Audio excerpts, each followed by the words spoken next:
In a small, seemingly quiet town, life in a prestigious school was as vibrant as ever.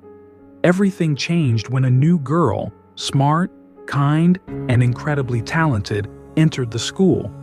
But instead of welcoming her, she was met with scornful looks, and the principal, hiding his prejudices behind a strict suit, humiliated her in front of the whole class.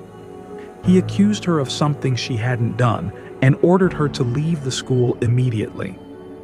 The principal thought he had everything under control, but then a phone call rang in his office that changed everything. Who are her parents? Why are they so powerful? And can he hide from the consequences of his actions? Write in the comments what your name is and where you are watching this video from. It's so important for us to know about you, our viewers who make this channel special. You are our inspiration, our strength, our motivation. Your likes, comments, and subscriptions help us create these stories and push them further. Thank you for being with us. We appreciate you more than you can imagine. Now get ready. You're in for a story that keeps you in suspense until the very end.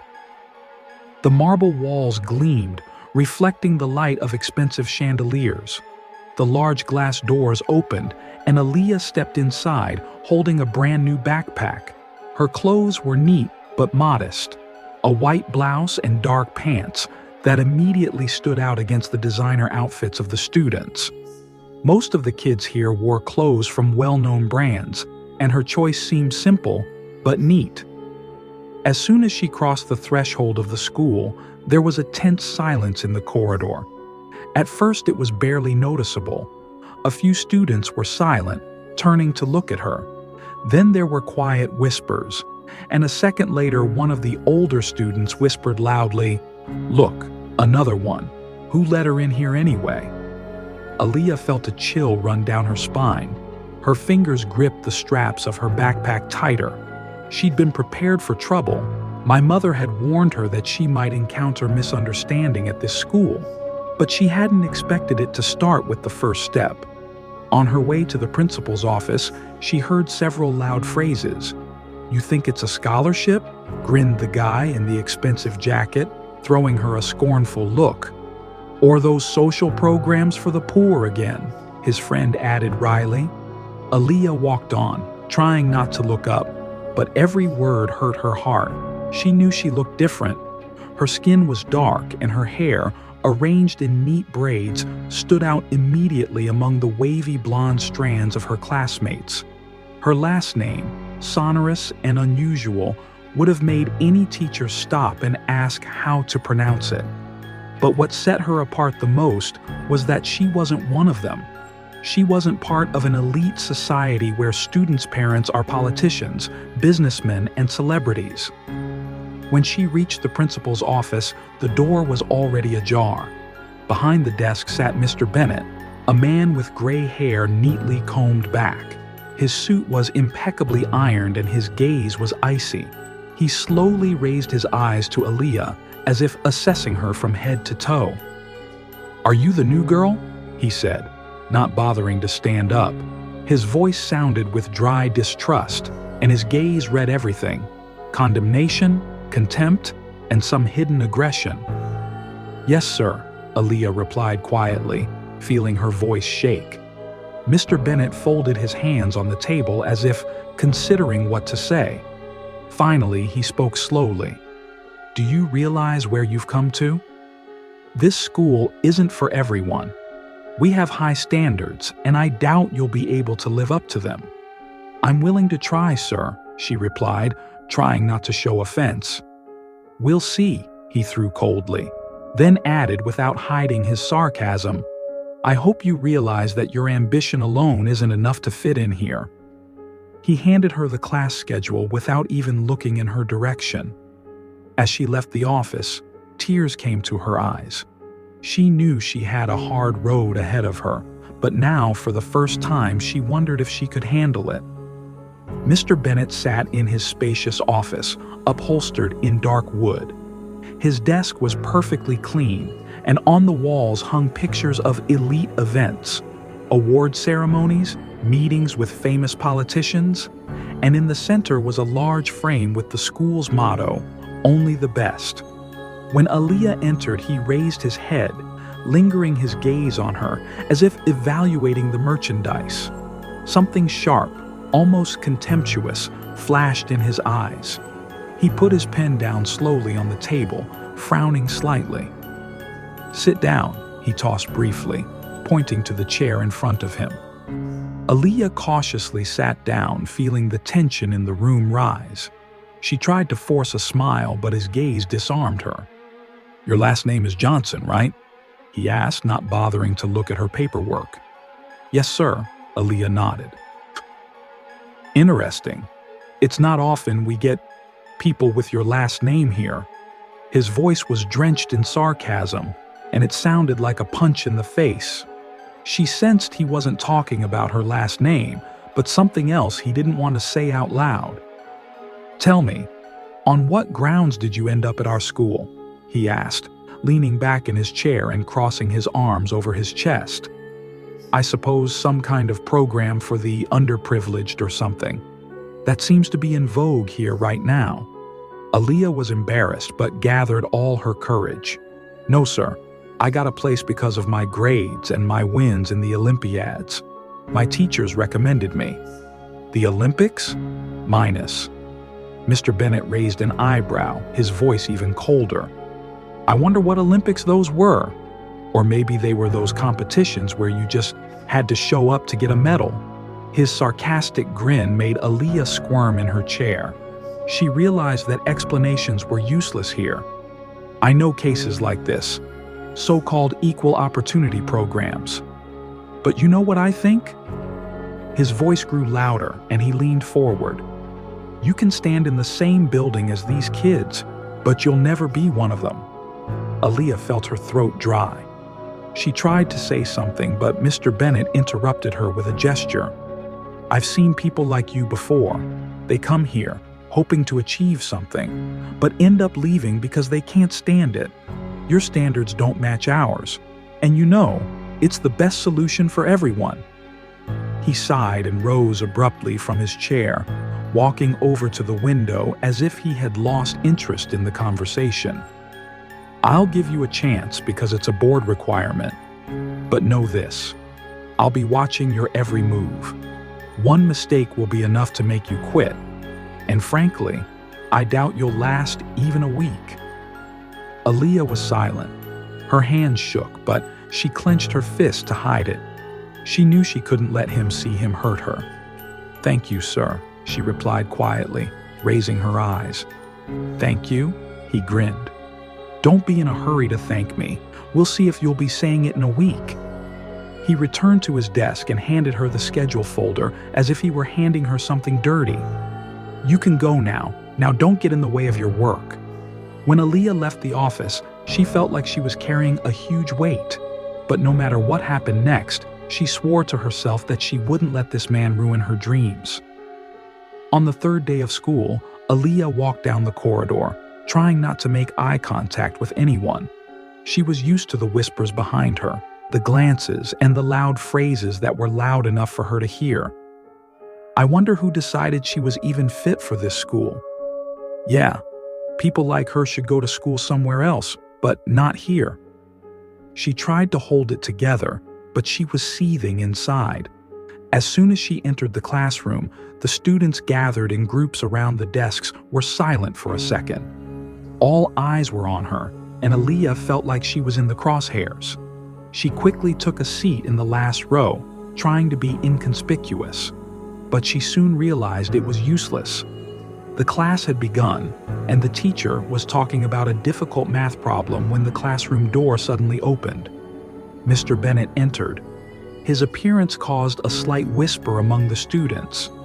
The principal rarely appeared in class, and when he did, it always meant something. He looked around the classroom, but his gaze fell immediately on Aaliyah. "Pardon the intrusion, Ms. Hudson," he addressed the teacher, "but I need to check something with one of your students." He walked slowly toward the last row where Aaliyah was sitting. Each of his heavy footsteps felt like a blow to her heart. When he stopped next to her desk, the whole class froze. "Ms. Johnson," his voice was icy, "you probably think you can just sit here quietly and no one will notice your presence?" Aaliyah looked at him, trying to remain calm, but her hands were shaking. She felt the dozens of eyes of her classmates fixed on her. "You know," he continued, looking at the rest of the class but clearly talking about her, "I've always said that only the best should get into this school, but sometimes there come exceptions." Someone in the front row chuckled. Aaliyah felt her face burn. She wanted to say something, but her throat constricted. "You're here thanks to some strange coincidence, not because you earned this place. Maybe someone somewhere thought it was honorable to give you a chance, but I doubt you'll be able to pull it off." He turned abruptly to the blackboard and picked up the chalk. "Let's check." He wrote a complicated equation and turned to Aaliyah. "Come here, Ms. Johnson. Show us what you can do." Aaliyah stood up, feeling her legs shaking, and slowly walked to the blackboard. The whole class began to whisper. "She'll never solve this," she heard a loud whisper from the front row. "Right. She's from a different environment," someone replied. Aaliyah picked up the chalk, trying to concentrate, but her fingers trembled. She looked at the equation. It was complicated, but she knew how to solve it. She took the first step, writing some numbers. However, Mr. Bennett interrupted her. "Let's go faster. Or are you thinking as slow as acting?" The class erupted in laughter. Aaliyah felt tears come to her eyes. She finished her solution, checked it, and turned to Mr. Bennett. "The decision is the right one," she said quietly. But he didn't even look at the board. Instead, he grinned and said loudly, "That may be the right answer, but you're still not here because of your knowledge. Your place in this school is a mistake." His words hit her harder than she expected. He turned to the class and added, "And I'm sure each of you know what I'm talking about." The class laughed even louder. Aaliyah returned to her seat with her head down. She wanted to disappear, to fall under the ground. This class had been the most humiliating moment of her life. She knew the principal was using his influence to make her life unbearable, but something inside her decided she would not give up. Aaliyah was getting used to her new classmates, but every day at this school seemed to be a challenge. Whispers, taunts, and leering glances accompanied her at every turn. But the hardest part was facing their words, harsh, sarcastic, filled with veiled racism. That day began as usual, lessons, scornful glances, whispering. But everything changed at recess. Aaliyah decided to sit alone in the corner of the schoolyard where she liked to read. She opened her book when she heard a familiar voice behind her. "Do you really think you can stay here for long?" said Catherine, one of the most popular girls in the class, with an arrogant tone. Aaliyah turned around. Catherine stood in front of her with a group of friends. Her blonde hair was perfectly styled, and a grin played across her face. Aaliyah's eyes made it clear. She was looking for conflict. "What?" Aaliyah asked calmly, closing the book. "I said you don't fit in here." Catherine stepped closer, crossing her arms over her chest. "This school isn't for people like you. You know, it's ridiculous to see you here. Your parents probably don't even realize where you are." Catherine's words hit painfully, but Aaliyah tried to keep her composure. "I'm here because I deserve it," she replied firmly. The chuckles of her friends could be heard from behind her. Catherine leaned closer, almost whispering, "You think your grades mean something? You're only here because someone signed a paper out of pity. It would be funny if it wasn't so pathetic." Aaliyah stood up, ready to leave, but Catherine blocked her way. "Where are you going? You think you can just turn away like that when someone's talking to you?" At that moment, Catherine pushed her in the shoulder, not hard, but enough to show her superiority. Aaliyah, pulling herself together, tried to step around her, but she heard it again. "People like you can only run away. It's in your nature, though, isn't it?" That was the last straw. Aaliyah turned toward her, feeling everything boiling inside. "You're talking about something you don't understand," she said firmly. "And that doesn't make you better than me. It makes you worse." There was silence for a second. Catherine stiffened but recovered quickly. She gave a theatrical gasp as if she'd been insulted. "Did you hear what she just said?" Catherine said loudly, turning to her friends. "She's threatening me. That's who she really is." At that moment, Mr. Bennet came up to them. His face expressed displeasure, as if he already knew which side he would be on. "What's going on here?" he asked coldly, looking around at everyone. Catherine, not missing a moment, immediately turned on her acting skills. Her face became pitiful, and her voice trembled. "Mr. Bennet, she threatened me. She said I was worse than her, and then she tried to hit me." Aaliyah froze, not believing her ears. "That's not true," she replied. "I didn't do any such thing. She's the one who started it." "That's enough," Mr. Bennet interrupted her. His tone was as icy as the day they first met. "This isn't the first time I've seen you cause trouble, Ms. Johnson. I warned you that one mistake and you'd be out of this school." "But I didn't do anything," Aaliyah tried to justify herself. "We have witnesses," he said, nodding at Catherine's group, who nodded coherently as if on cue. "And their word carries far more weight than yours. This is a school where reputation and order are valued, and you're violating them." "But it's not fair," Aaliyah objected fervently, feeling the tears begin to come. "Life isn't fair," Mr. Bennet said sarcastically, "and you should have realized that before you came here." Without giving her another chance to justify herself, he added coldly, "You will be given a letter of expulsion. Pack your things and leave the school today." Aaliyah stood in a daze. Her throat was dry, and her mind kept repeating, "This isn't fair. It's not true." But she knew it was pointless to fight now. Mr. Bennet had gotten what he wanted by using lies to drive her out. As Aaliyah walked away from the playground, she could hear Catherine and her friends whispering derisively behind her. And Mr. Bennet, satisfied with his decision, went back to his business, not even knowing that soon his life would be changed forever. The day after the incident with Catherine, Aaliyah was summoned to the principal's office. As soon as she crossed the threshold of the school, she felt that everyone was looking at her. Classmates, teachers, even the younger students. It was as if everyone knew what was going on. Whispers and mocking looks followed her all the way to Mr. Bennet's office. When she entered, Mr. Bennet was already waiting for her. His face was icy indifference, and his posture at his massive desk, like a throne, suggested only one thing: power. He pretended not to notice her, deep in some papers. "Sit down, Ms. Johnson," he said without looking up. Aaliyah, trying to remain calm, crouched down across from him. Her hands were trembling, but she tried not to show her weakness. The director put the papers aside and finally looked at her. His eyes were filled with contempt. "So, I think you know why you're here," he began.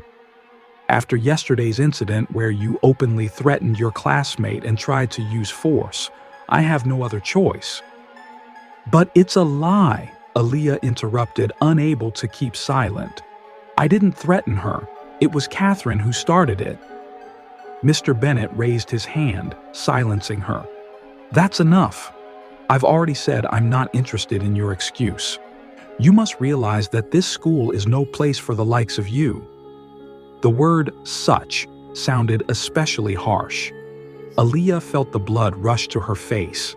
He wasn't hiding his hatred. He wasn't just talking about her behavior, but about herself, who she was, where she came from. "We are here training the future elite, the leaders, the people who will determine the course of our history. And you will never fit into this world." His words were like a knife to her heart. She wanted to scream, to argue, to prove him wrong, but every word he said made her feel smaller and smaller. Your being here is a mistake caused by the school board being too lenient. But now I have been given the authority to correct that problem." He stood up, as if his own words gave him greatness. Then he walked leisurely to the door and opened it. Outside, the door stood a group of teachers and several students, including Catherine. It seemed to be quite a spectacle. "I am compelled to announce that Miss Johnson has been expelled from our school for behavior inconsistent with our standards," Mr. Bennett said loudly, so that everyone could hear. "Children like this are ruining our reputation and destroying our atmosphere. I will not allow it." His words caused a slight murmur in the crowd. Some of the teachers glanced around, but no one dared to object. Catherine and her friends stood in the corner, hiding satisfied smirks. One of her friends even clapped, as if supporting the principal's decision. "Thank you for your cooperation, Ms. Johnson," Mr. Bennett added, nodding as if she had done him a favor by her presence. "Now, gather your belongings and leave the school grounds, immediately." Aaliyah rose from her chair. She could feel everything inside her churning. Her fingers clenched into fists and her eyes filled with tears, which she tried desperately to hold back. Her gaze stopped on the headmaster. "You're making a huge mistake," she said, trying to make her voice sound firm. "You think you can humiliate people just because they're not like you, but one day you're going to have to answer for it." For a moment there was silence in the study, but then Mr. Bennett laughed, loud and cold. "Answer? To whom? To you. Don't make me laugh, Ms. Johnson. You have no power or connections to make a difference. You're a nobody." With these words, he turned away from her, signaling that the conversation was over. Aaliyah, feeling that she could not bear the embarrassment any longer, walked out of the office. Behind her, applause erupted. It was the students who were supporting the principal without thinking about what was really going on. She walked down the hallway, feeling tears streaming down her cheeks. She could hear her classmates whispering and giggling. They were enjoying her humiliation. But somewhere deep inside her, a determination was brewing. She didn't know how, but she knew one thing. This wasn't the end. Mr. Bennett thought he'd won, but he had no idea that the real fight was just beginning. Aaliyah walked across the schoolyard, trying not to look around. Her legs felt heavy, as if each step was hard to take. She could feel the gaze of every student, every teacher. The whispers behind her grew louder, turning into outright taunts. "That's it. She's gone. She'll probably go back to her school somewhere in the ghetto," she heard Catherine's voice, which caused another wave of laughter. Aaliyah walked silently out the gate, feeling tears choking her. She pulled out her phone to call her parents, but her fingers trembled. How would she explain to them that she'd been kicked out? That she had lost? Meanwhile, in his office, Mr. Bennett sat at his desk, stroking his chin in satisfaction. It was another victory for him to be rid of the problematic element. He was already mentally praising himself for his firmness when his phone rang. He frowned. The number was unfamiliar, but his intuition immediately told him that this call was important. He picked up the phone, beginning the conversation in his usual cold and businesslike tone. "This is Mr. Bennett, headmaster." "Good afternoon, Mr. Bennett." The voice on the other end of the line was low and confident, with a slight steel in its intonation. "My name is Robert Johnson. I am the father of your student, Aaliyah Johnson." Mr. Bennett straightened up sharply in his chair. Robert Johnson's name sounded too familiar. He couldn't immediately remember where he'd heard it, but his intuition was already screaming danger. "Mr. Johnson," he began, trying to maintain his confident tone. "I can guess why you're calling. I assume you've already heard about your daughter's behavior. Let me explain." But he was interrupted. Robert's voice grew colder. "Explain? Oh, rest assured, I understand perfectly well. I have heard of your decision to expel my daughter, but let me be clear about something, Mr. Bennett. Are you sure your actions are consistent with school policy and education laws? Of course, Mr. Bennett muttered, feeling his confidence begin to crack. We strictly follow internal rules.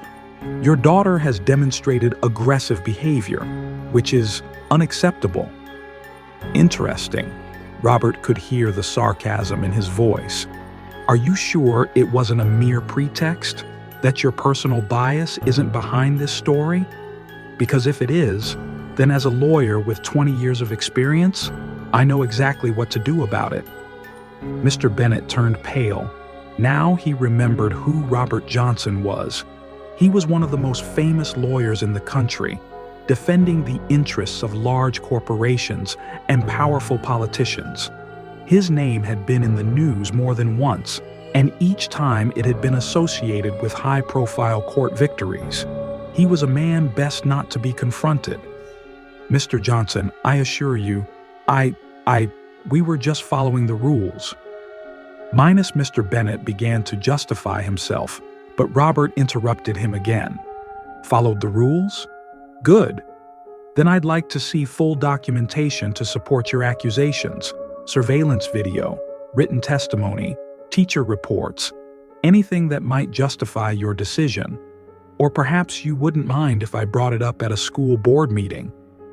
That is not at all necessary, Mr. Bennett said quickly, feeling the cold sweat stand up on his forehead.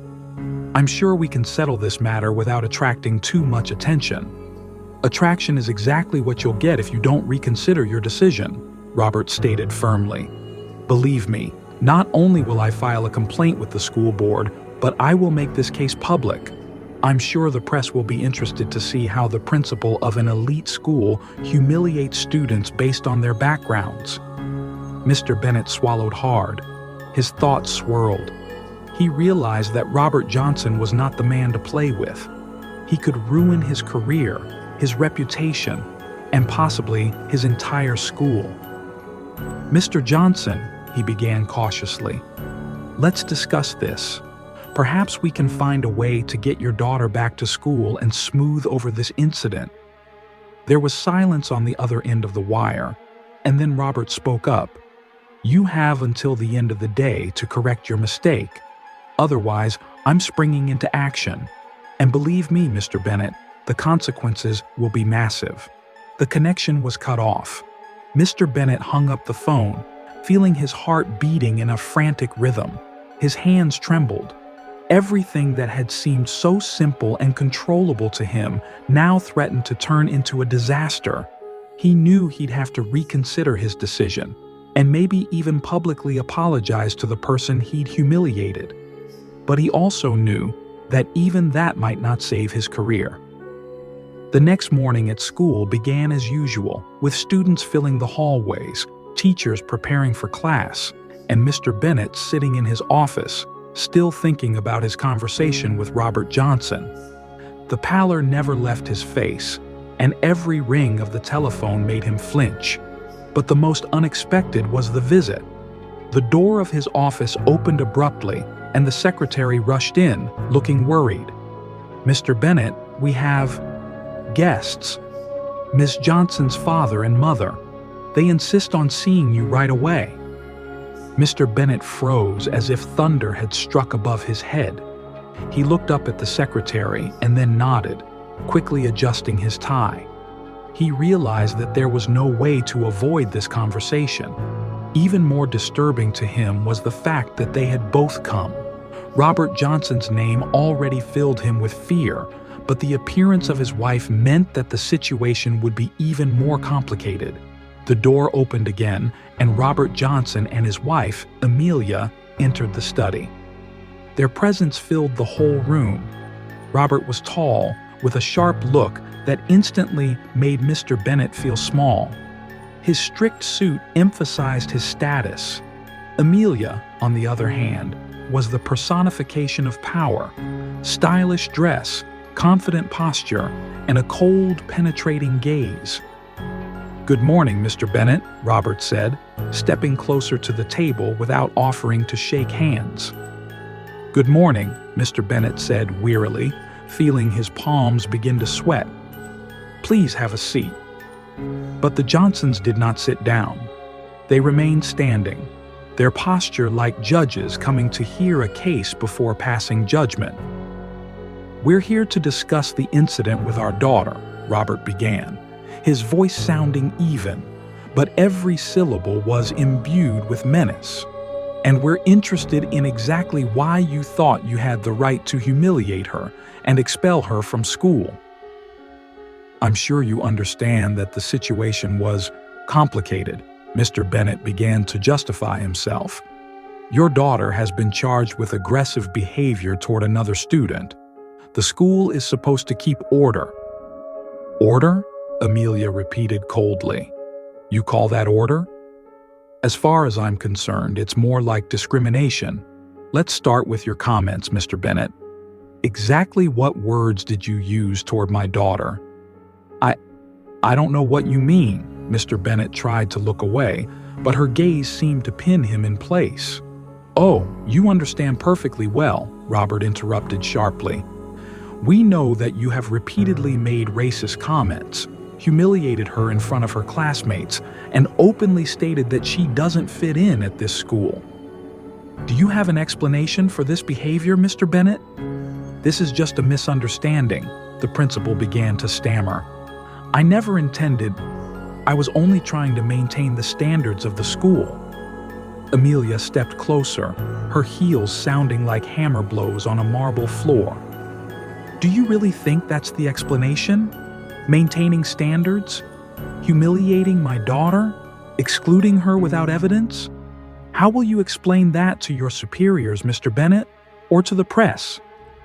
The secretary peered timidly into the office, trying to alert the principal to the rising tension, but he raised his hand, gesturing for her to leave. Now he was alone with his two parents, whose determination was unyielding. "Look, Mr. Johnson, Mrs. Johnson," he began, having already completely lost his confidence. "I admit that I may have jumped to conclusions. We can review the situation and get your daughter back in school. Perhaps even have an open meeting with the students and teachers to smooth this incident over." Robert grinned, but his smile expressed no joy. "Now you want to reconsider? After humiliating her in front of the whole class? After making her the object of ridicule and bullying? No, Mr. Bennett, that's not good enough," Amelia added. "We are not just demanding justice. We want a public apology. You humiliated our daughter in front of her classmates, and you will apologize to her just as publicly." Mr. Bennett froze. It was humiliating for him to apologize to a student in public, but he knew he had no choice. "Of course," he muttered, avoiding their gaze. "We can organize that, perhaps, at a general meeting."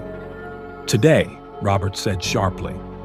"We want this to happen today, and to let every student and teacher know that you admit your mistake, and rest assured, we will be present." Mr. Bennett nodded, realizing he was cornered. He watched the Johnsons turn around, their steps sounding confident and commanding. Their backs read victory. When the door closed behind them, Mr. Bennett sank exhaustedly into his chair. He knew his reputation and career were already in jeopardy. But the real consequences were just beginning. The morning at the school began with an unnatural silence, which was quickly replaced by the buzz of human voices and camera flashes. Dozens of journalists, activists, and even some parents, unhappy with the recent events, gathered at the gate. Microphones, cameras, banners, with inscriptions like "No to Racism in Education" and "Justice for Aaliyah," were an unexpected sight for all who entered the building. For Mr. Bennett, the morning began with a phone call he dreaded hearing. On the other end of the line was the chairman of the school board, whose agitated tone made it immediately clear that the situation was out of control. "Are you out of your mind, Bennett?" yelled the chairman. "All the news channels are discussing your school. We're getting calls from parents, sponsors, and even politicians. Do you realize what you've done? Mr. Bennett mumbled something about misunderstanding and reviewing the situation, but the chairman wasn't even listening. You will come out and explain yourself to the press, or I will. And if I do, you're finished. When Mr. Bennett hung up the phone, his hands were shaking. He looked out of the window and saw the crowd at the school gate. Among them were Aaliyah's parents, who stood in the center of the group of activists and journalists, calmly and confidently answering questions. Robert Johnson, in his immaculate suit, stood before the microphones, his voice firm and his speech carefully crafted. We are here today to bring attention to the egregious act of discrimination that has occurred at this school. My daughter, Aaliyah Johnson, has been expelled on false charges simply because her appearance and background do not fit someone's preconceived notions of worthy students.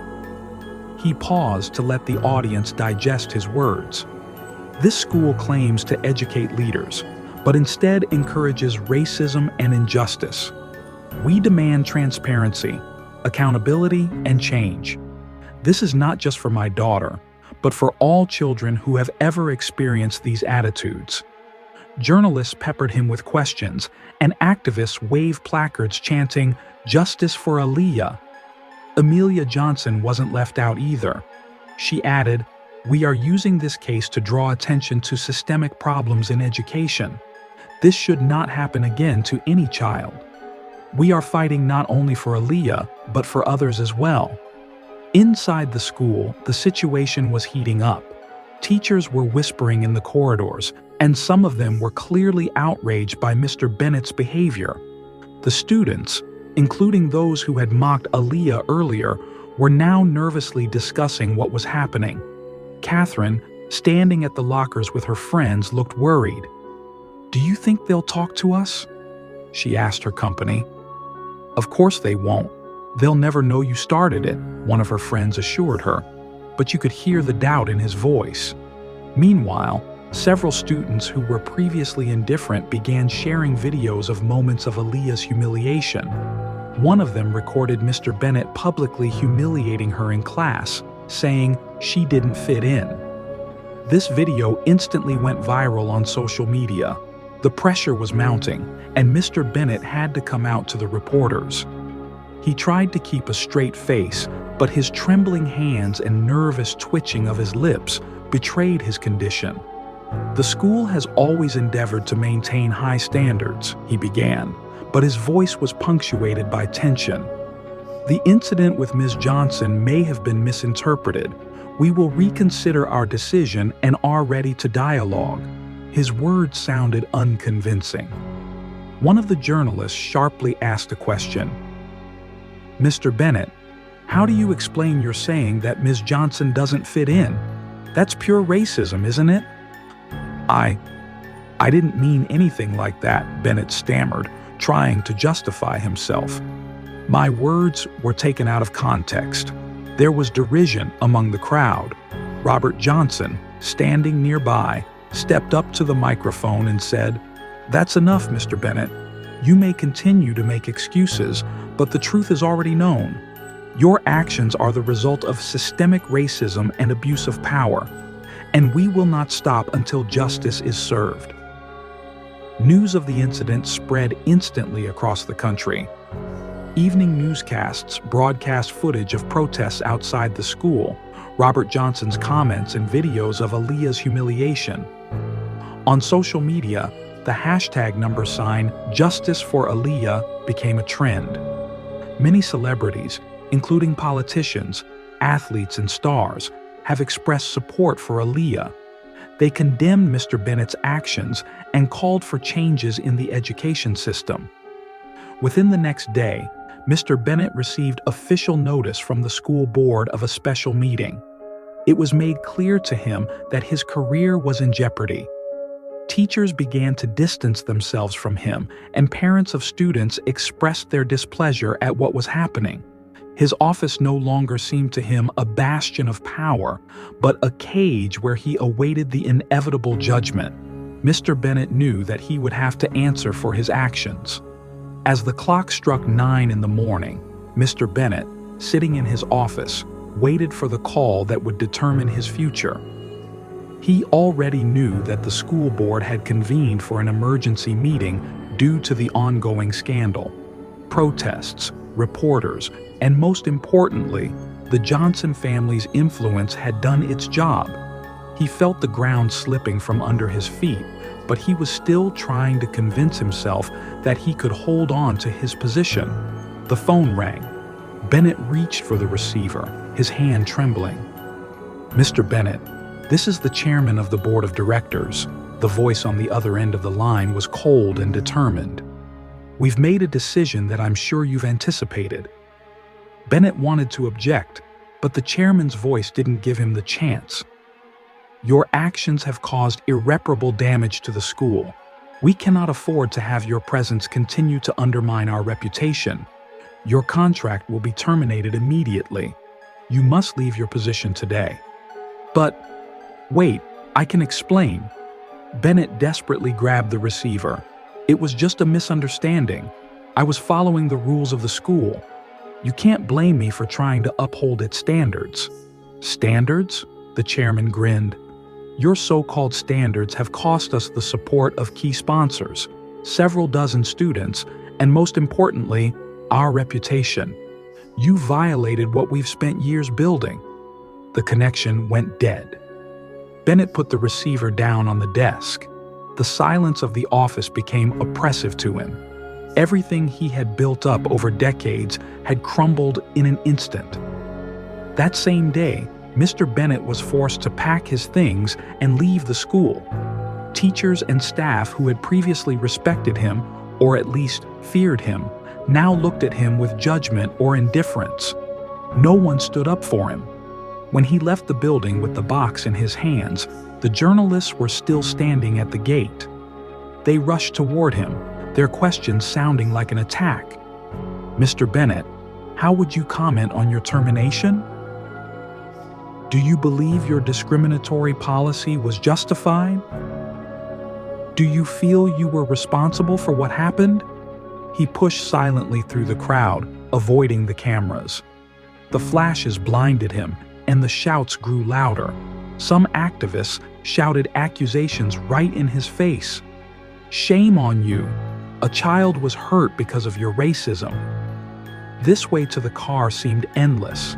When he finally closed the car door behind him, he let himself sigh heavily. His phone, however, kept vibrating. Messages from co-workers, parents, and sometimes complete strangers came one after another. Most of them contained condemnation, anger, and contempt. The next day, Bennett tried to contact his former colleagues, hoping for support. However, no one returned his calls. Some who had once called him friend now avoided contact, fearing they might be associated with him. "I'm sorry, James, but I can't talk," his former deputy said, when Bennett finally got through to him.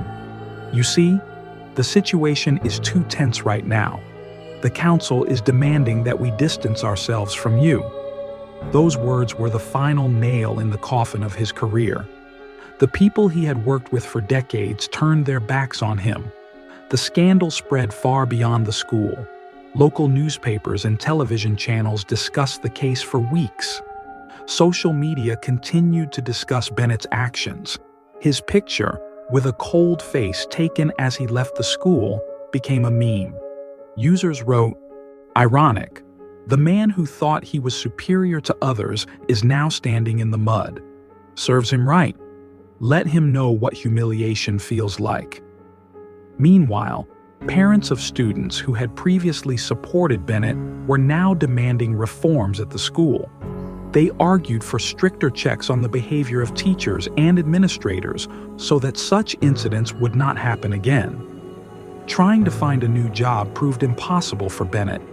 His name became synonymous with scandal, and any school or administrative board that heard of him refused to even consider him. One of his last attempts, to get a job as a counselor at a small private school, ended with the parents of the students staging a protest. They demanded that Bennett's hiring be rescinded immediately. "A man with such a reputation has no right to work with children," they said. Bennett found himself alone. His family, tired of the constant social pressure, had stopped talking to him. His neighbors, who had once respected him for his status, now only cast scornful glances at him when he walked out the door. One evening, he was sitting in his small office at home. There were old photographs on the table, award ceremonies, smiles of his colleagues, praise for his work. It all seemed a distant and unattainable reality now.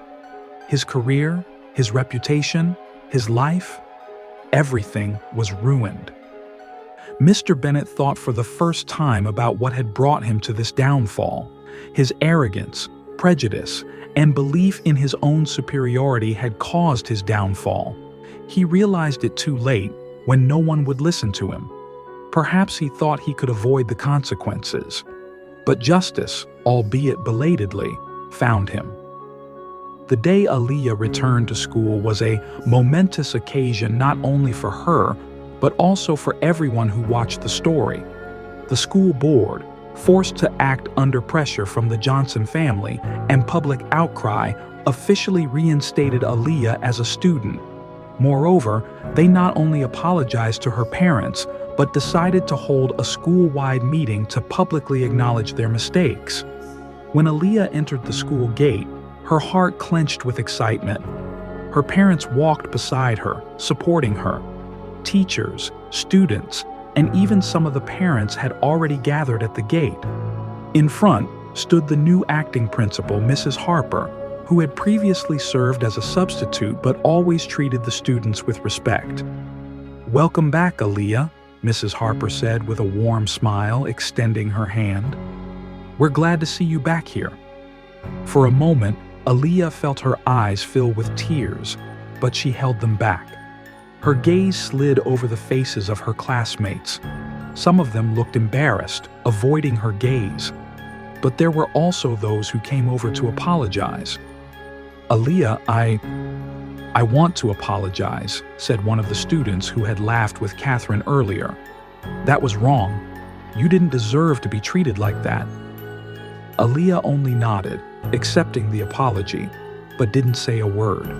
She knew that her actions spoke for her better than any words. On the same day, an assembly was held in the school's assembly hall. All the students and teachers were present, and Aaliyah's parents and the school board stood on the stage. Mrs. Harper opened the assembly, but the centerpiece was the words of apology spoken by the chairman of the board. "Today we are here to recognize the mistakes that have been made. This school has always prided itself on raising leaders, but true leaders know how to admit their mistakes. Aaliyah, on behalf of the board and the entire school, I apologize for what you've been through."